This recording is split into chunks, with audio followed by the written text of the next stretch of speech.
네, 안녕하세요. 반갑습니다. 네, 반가운 얼굴을 자주 보니 좋은 것 같습니다. 지난주에 제가 3일 동안 사경회를 진행하면서 창조주 하나님의 세계 안으로 들어간다는 것이 뭘까 마음에 좀 깊이 새기는 계기가 됐습니다. 하나님의 계획하심 안에 우리가 들어가는 것, 저는 개인적으로 좀 기도하고 묵상하면서 그것이 바로 회복이 아닐까 하는 생각이 들었습니다. 우리 모두 회복을 많이 기대하잖아요. 회복을 위해서 기도하잖아요. 하나님이 이루시는 그 회복이 무엇일까? 저는 처음에 이 회복에 대한 단어를 좀 마음에 붙들고 기도하면서 이런 기도가 먼저 좀 떠올려졌습니다. 나는 무엇을 회복할 것인가? 어떻게 회복할 것인가? 처음에는 초점이 좀 저에게 맞춰져 있었습니다. 나는 뭘 회복해야 됐지? 그런데 이걸 가지고 좀 기도하는데 이런 마음이 좀 들었어요. 하나님은 나에게서 뭘 회복하기를 원하시는가? 주어가 좀 바뀌기 시작했습니다. 회복 탄력성이라는 말이 있습니다. 어려움에 처하거나 또 실패의 상황에 처했을 때 어떻게 회복할 것인가 하는 그 회복의 정도를 회복 탄력성이라고 얘기하는데요. 이 회복 탄력성이 낮으면 학습된 무기력에 빠진다고 이야기합니다. 회복이 더디게 일어나면 우리 스스로가 좀 무기력한 상황 속에 계속 들어가죠. 그런데 회복 탄력성이 좀 높다라고 하는 사람들은 어려움이 있고 실패가 있고 좀 좌절이 있어도 도리어 그 계기를 회복하는 계기로 만들어 간다는 것이죠. 특별히 우리가 성경에서 회복에 대한 메시지가 많이 있는데 구약 성경에서 선지서 중에 이사야가 아마 대표적인 회복의 메시지가 아닐까 합니다. 하나님께서 이스라엘 백성들을 심판하시고 벌 주시고 회초리로 때리시는데 도리어 그 백성들을 어떻게 하나님이 회복시켜 갈 것인가 약속을 주시죠. 동일하게 에스겔서도 아마 하나님의 회복의 메시지가 굉장히 강력하게 선포되어지는 말씀인데요. 오늘 우리가 읽었던 본문의 말씀, 저는 기도하면서 이 말씀이야말로 어쩌면 하나님이 원하시는 회복에 특별한 프린시플이 있지 않을까 그런 생각이 좀 들었습니다.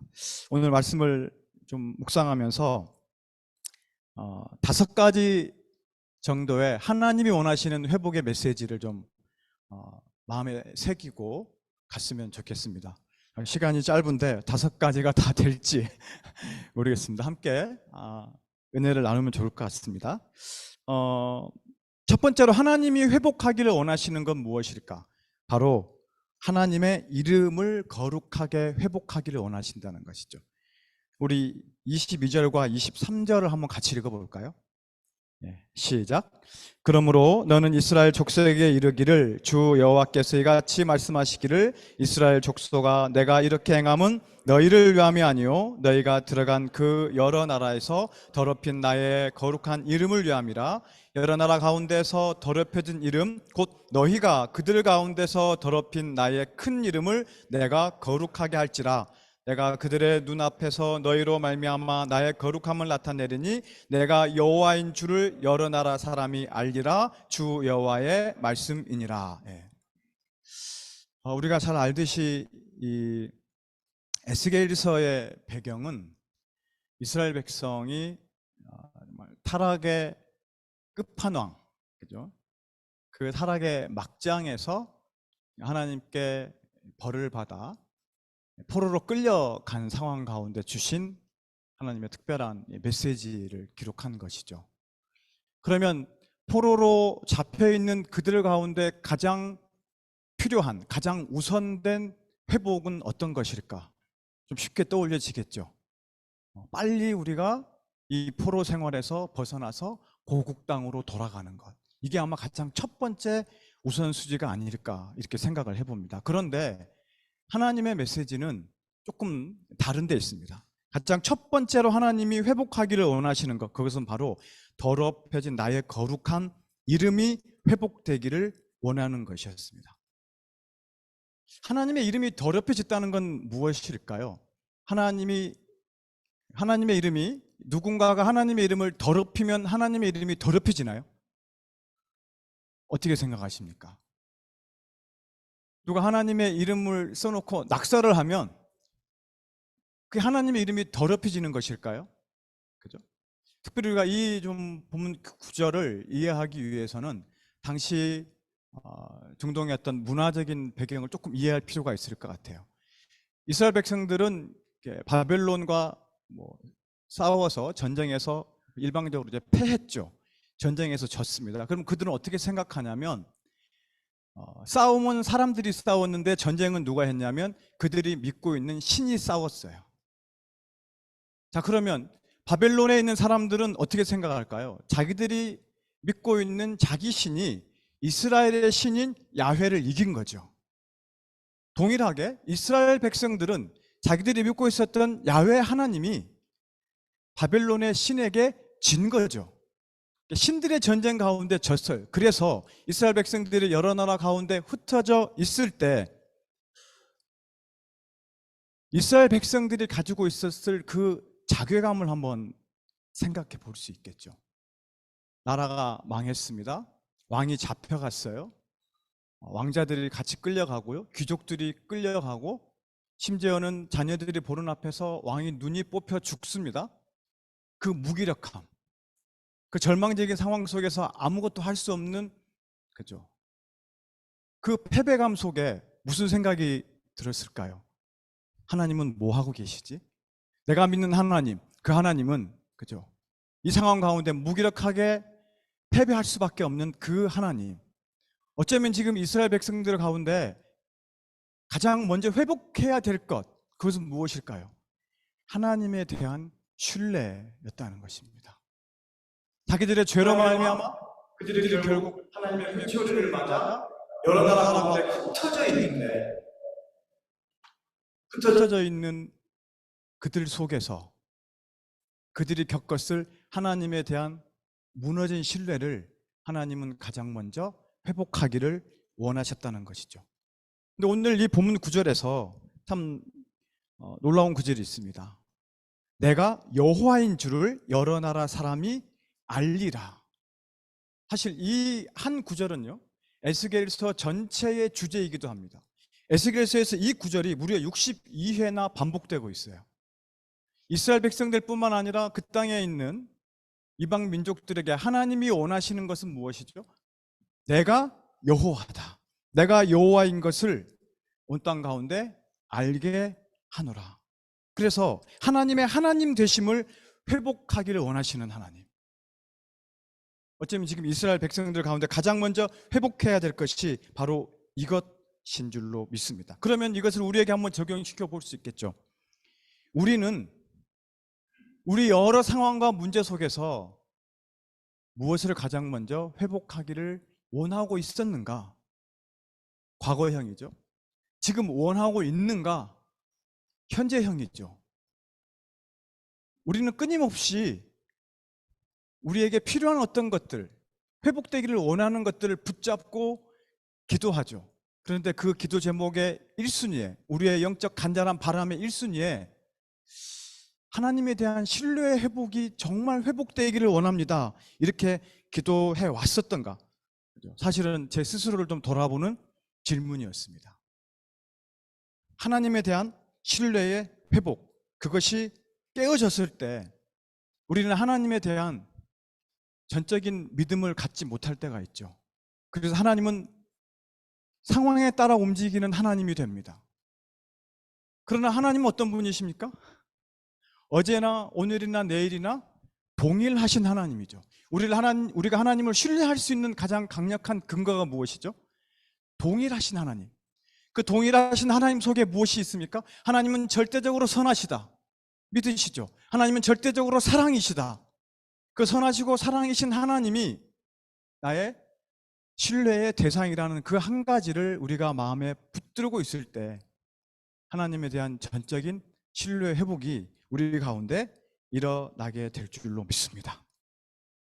그 회복이 오늘 우리 그리고 이 서울대 캠퍼스 안에 하나님의 하나님 되심에 대한 회복, 하나님을 향한 그 신뢰의 회복이 먼저 일어날 수 있기를 함께 기도했으면 좋겠습니다. 자, 두 번째로, 하나님은 어떻게 그러면 그 백성들이 그 회복의 길을 가기를 원하시는가? 우리 24절 한번 같이 읽을까요? 함께 읽습니다. 시작. 내가 너희를 여러 나라 가운데에서 인도하여 내고 여러 민족 가운데에서 모아 데리고 고국 땅에 들어가서, 드디어 땅에 이제 들어가는 회복이 나오죠. 두 번째, 하나님이 원하시는 회복은 그들을 포로에서 풀어서 자기 땅으로 돌아가게 하신, 한마디로 땅의 회복이 일어나고 있습니다. 자, 이 땅에 대한 개념을 우리가 좀 이해할 필요가 있습니다. 땅. 구약 성경에서 땅은 하나님의 복의 기준이었습니다. 특별히 우리가 성경을 읽을 때 구약에서 왜 하나님은 가나안 땅에 그렇게 목매이실까? 저는 가끔 그런 생각을 해봤어요. 왜 하나님은 굳이 가나안 땅이어야만 할까? 우리 중동에 다녀오신 분들도 있겠고, 저도 지난 5월 달에 그 이스라엘 땅, 요르단 뭐 이렇게 쭉 한번 다녀올 기회가 있었거든요. 마음 같아서는 한 달 정도는 살고 싶다는 생각이 들었습니다. 한 달 정도는 살아보고 싶다. 특별히 갈릴리 지역은 한 달 정도 살만 하겠다.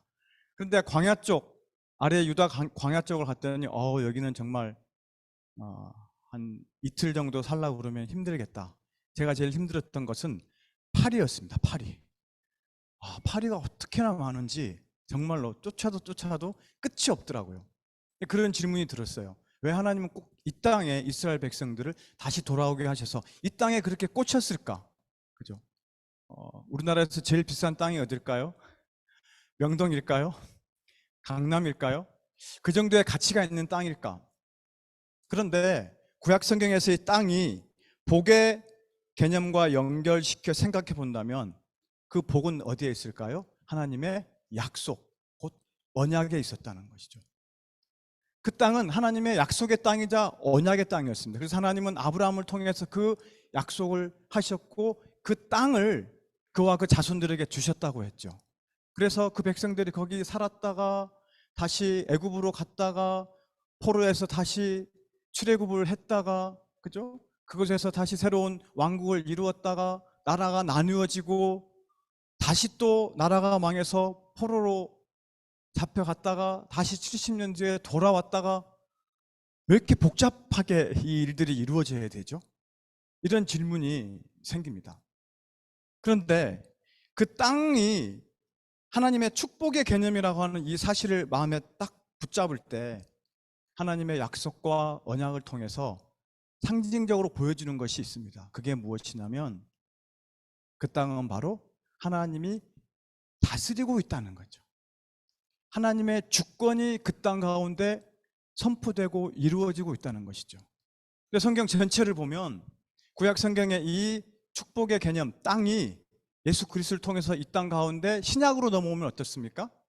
하나님 나라의 개념으로 점핑이 돼요. 그래서 그 구약의 땅이 신약의 하나님 나라하고 동일하게 이루어지는데 일맥상통한 한 가지 주제가 있습니다. 그것은 무엇이냐면 하나님의 다스리심, 하나님의 주권이 되는 것이죠. 그래서 하나님께서 그 백성들을 포로에서 다시 그 땅으로 불러오게 했다는 그 한 가지 중요한 사실, 그 사실은 무엇과 연결되느냐? 하나님의 주권과 하나님의 다스리심 속으로 그 백성들을 다시 불러왔다는 것입니다. 그러면 하나님의 다스리심 속으로 들어가는 게 왜 중요한가? 포로 상태에 있는 그들은 어떻습니까? 그들의 삶이 평안, 동시에 편안과 평안이 없는 거예요. 예전에 우리 서울대 사역에 많은 기도를 해주셨던 한 목사님, 지금 소천하셨는데 그분이 쓴 책 제목이 있었어요. 제가 그 목사님께 선물을 받고 읽고 굉장히 감동을 받았는데 책 제목이 이렇습니다. 편안하니 평안하더냐. 그분이 서울대 졸업하시고 사업을 하시고 서울에서 큰 호텔도 경영도 하시고 했다가 주일날 되면 예배를 드리러 갔다가 못 갈 일이 있을 때는 골프 치러 다녔다가 편안한 삶을 살았다고 얘기했는데 어느 날 갑자기 하나님께서 그렇게 물으시더라는 거예요. 네가 편안하니 평안하더냐. 하나님이 주시는 그 평안의 세계는 전적으로 하나님이 다스리시는 그 아래에 들어갈 때에만 맛볼 수 있는 평안인 줄로 믿습니다. 지금 이스라엘 백성들이 회복해야 될 그 땅에 돌아와서 그 땅을 다시 회복하는, 그래서 그 땅에서 그들이 다시 사는 그 중요한 핵심 요소는 무엇이냐면 그곳에서 하나님이 주시는 평안을 맛보아야 된다는 거예요. 이 히브리어 개념으로 평안이라고 하는 것은 에샤라는 단어를 쓴다고 합니다. 이 개념은 안전이라는 뜻이에요. 하나님의 평안 안에 있을 때에 안전을 느끼는 거죠. 구약에서 대표적으로 이 하나님의 평안을 간절히 갈구했던 한 사람 기억하시죠? 다윗. 그 다윗은 늘 쫓겨 도망갈 때마다 안전을 위해 하나님께 구했는데요. 그 안전이 무엇이냐면 곧 평안이었어요. 그래서 다윗의 시편을 보면 늘 하나님이 자기의 피할 바위가 무엇일까? 실제로 중동에 가보니까요, 광야에 큰 바위들이 있어서 그 바위 틈에 들어가서 낮에는 그늘이 되고 밤에는 그곳에 불을 피워서 온기를 만들어가는, 안전을 보장받는 곳, 그곳이 바로 그 바위 틈이더라고요. 신약 성경에서의 평안의 개념은 이 아나파우시스라고 하는 단어를 쓴다고 합니다. 이게 무슨 의미냐면 쉼, 안식이라는 뜻이 있습니다. 하나님의 평안 안에서 우리는 하나님이 주시는 쉼과 안식을 누리게 되는 것이죠. 그래서 예수님이 이 땅에 오셔서 수고하고 무거운 짐진 자들아 다 내게로 오라, 내가 너희를 쉬게 하리라, 그 안식의 세계로 초청하는데 그 안식은 어디에 있습니까? 진정으로 하나님이 우리에게 주신 하나님의 다스리심 안에 있다는 것이죠. 그래서 그 땅에서 회복해야 될 그 하나님의 참 평안이죠. 그러려면 우리는 어떻게 해야 될까요? 그 하나님의 다스리심 안으로 들어가는 그 일에 회복이 일어나야 될 줄로 믿습니다. 우리가 코로나 시대를 지내면서 그 20대 불안 장애 비율이 2017년보다 127%가 증가했다는 통계가 있습니다. 대학생 47%가 우울증을 앓고 있다는 동일한 통계가 있습니다. 저도 개인적으로 저희 단체에서 이러한 상태에 있는 학생들을 같이 좀 돌보면서 회복을 위해서 기도하고 있는데요. 이 땅의 삶이 참 그렇습니다. 무엇을 위한 평안을 우리가 갈구하고 있는지 고민을 많이 해볼 때가 있습니다. 내가 원하는 것이 이루어지고 내 꿈이 성취가 되어지고 어쩌면 나의 기도 제목이 그렇게 다 이루어졌을 때 나는 그곳에서 그 안에서 하나님이 주시는 평안을 맛보고 있는지에 대한 질문을 우리 스스로에게 한번 던져볼 수 있기를 기도합니다. 그래서 그 안에서 땅의 회복을 통한 하나님의 다스리심, 그 다스리심 안으로 들어가서 우리가 다시 회복할 수 있는 그 하나님의 평안이 우리 가운데 계속해서 그렇게 이어질 수 있기를 기도합니다. 셋째로 하나님이 원하시는 회복은 자기 백성을 정결케 하는 회복이었습니다. 우리 25절 한번 같이 읽을까요? 시작.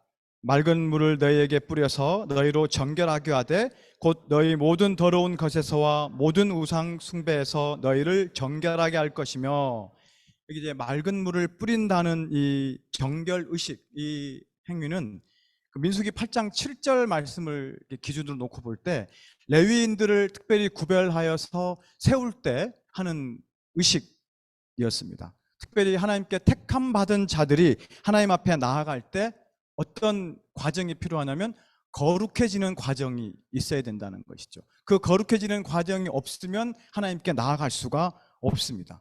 지금 이스라엘 백성들이 놓여있는 상태는 어떻습니까? 더러운 것과 우상 숭배로 스스로 더럽혀져 있다고 얘기합니다. 특별히 우상 숭배는 성경에서 우리에게 가르쳐주는 시사가 굉장히 크죠. 영적 간음이다. 그렇다면 지금 이스라엘 백성들 가운데 회복해야 될 것, 그것은 하나님의 다스리심 안으로 들어가고자 할 때 그 정결함이 회복되어져야 하는데, 그 정결함 가운데 가장 큰 걸림돌, 그게 무엇이었습니까? 우상 숭배였다는 것이에요. 우리가 우상 숭배를 좀 오해하는 경향이 있습니다. 그래서 학생들과 성경 공부를 할 때 우상 숭배에 대해서 어떻게 생각하느냐 이런 대화를 나누면 특별히 좀 두 가지 의견이 있는 것 같아요. 우상 숭배에 대해서.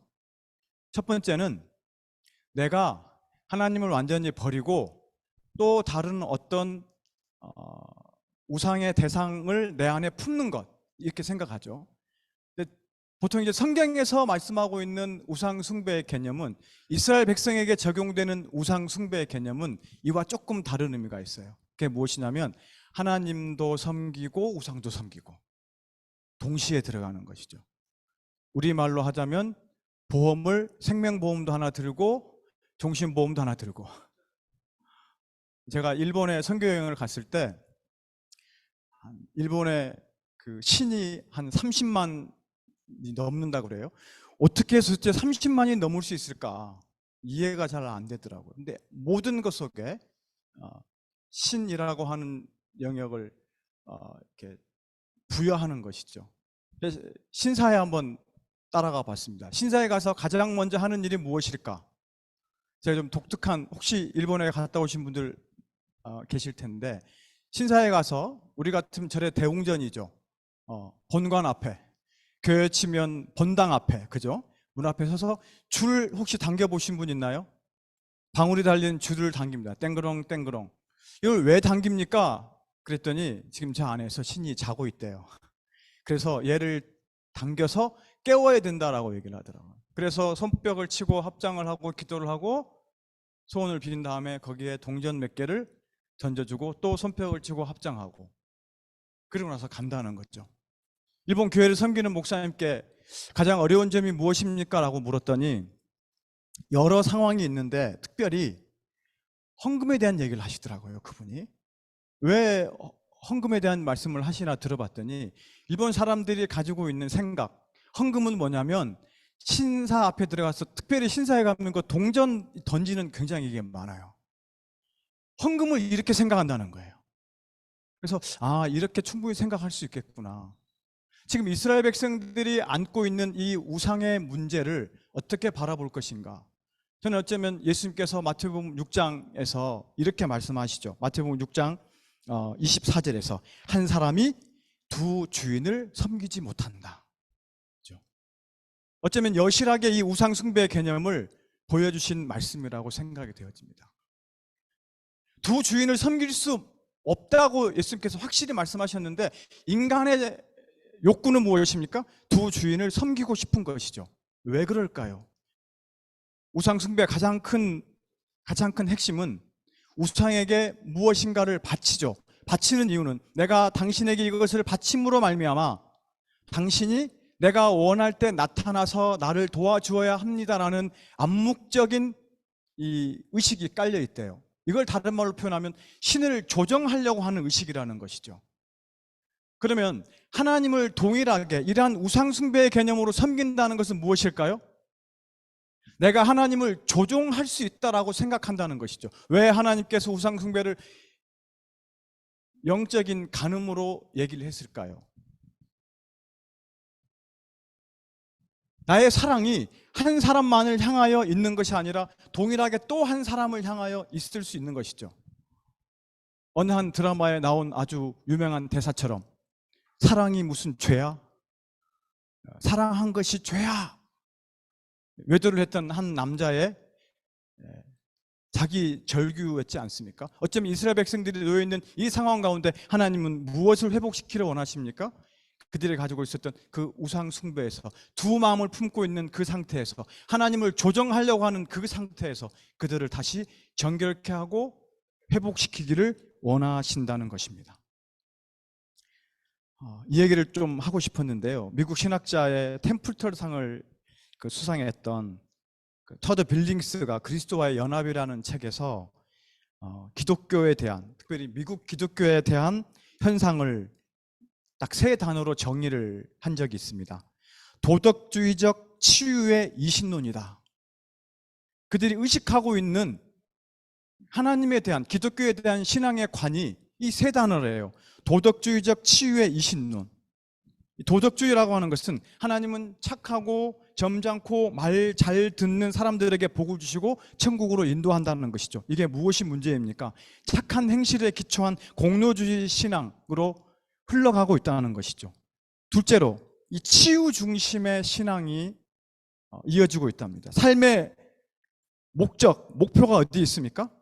나의 성취, 자기 자아상의 어떤 성공적인 자아상의 성취, 행복, 성공 이런 거에 계속 있어서 나의 문제가 해결되기만 하면 그냥 그것으로 끝나는 것. 그리고 세 번째는 이신론인데 우리가 이신론 잘 알죠. 하나님이 존재하시고 세상을 창조하시고 나를 사랑하시고 너무너무 좋은데 하나님 딱 거기까지만 해주세요. 하나님은 거기 계시고 저는 여기 있는데요. 제가 필요할 때만 오셔야 됩니다. 아무 때나 오시면 안 돼요.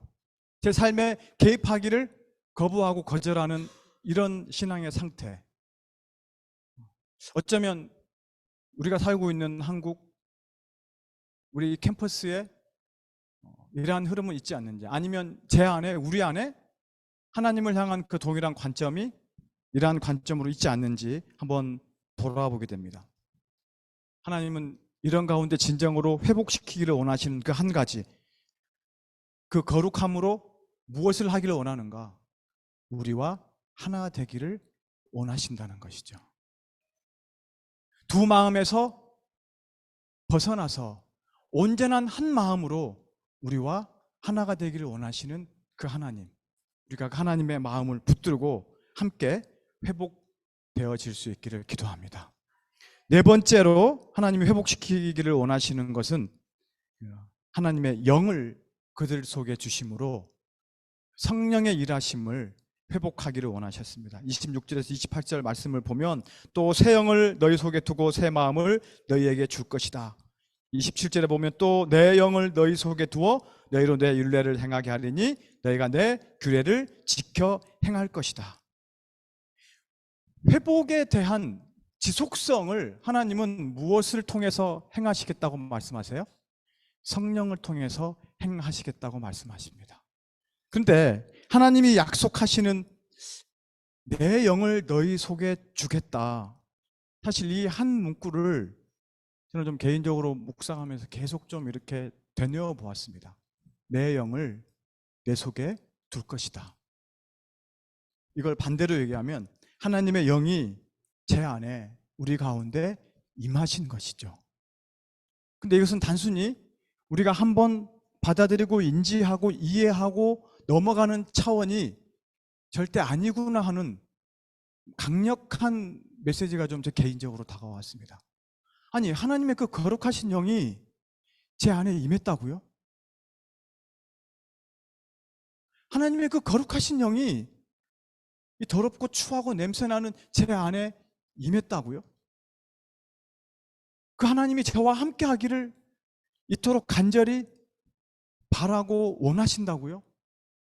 하나님이 내 영을 너희 속에 두리라 약속하신 이 약속의 말씀, 이것보다 더 강력한 하나님의 보증이 또 있을까요?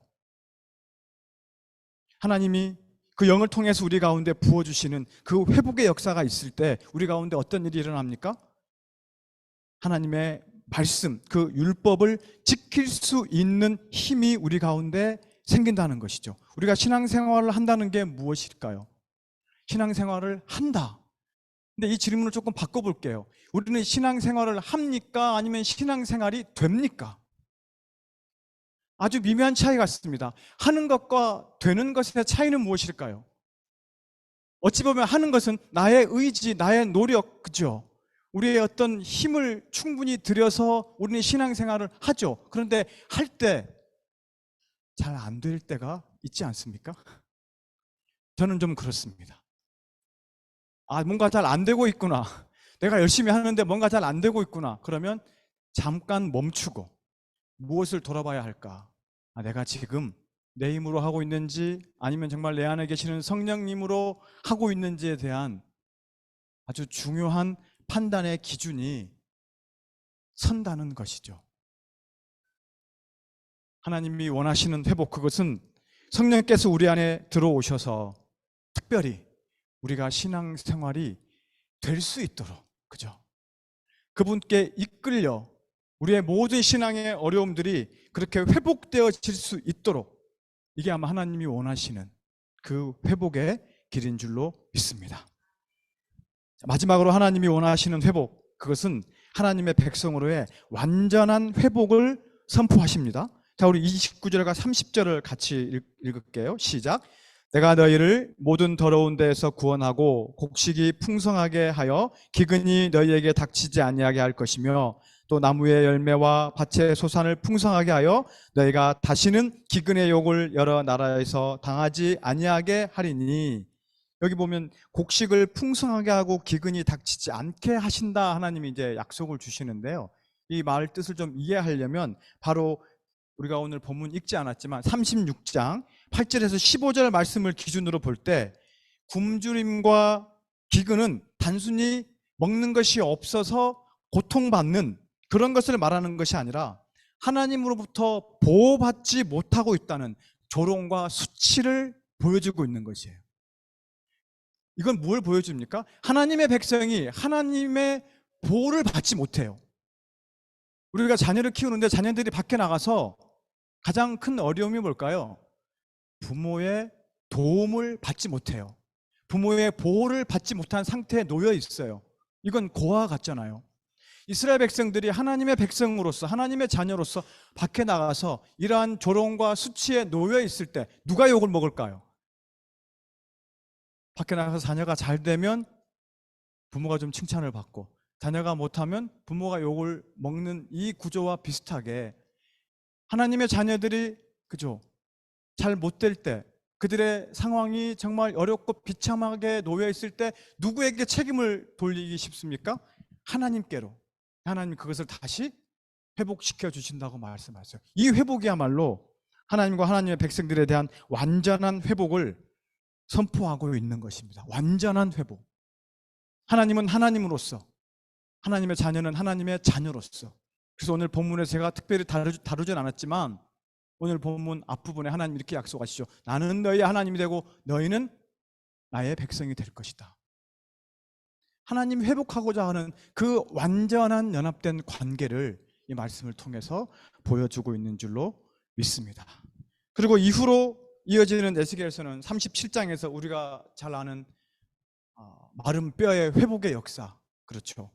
그리고 에스겔서 38장 39장에서는 마국 땅에서의 곡의 멸망을 통한 하나님의 심판의 성취, 그리고 에스겔서 40장 이후에는 계속해서 이스라엘 성전의 회복 역사가 이제 이루어집니다. 영원한 하늘의 회복, 하늘나라의 예배의 회복이 이루어지는 것이죠. 저는 오늘 말씀을 좀 묵상하면서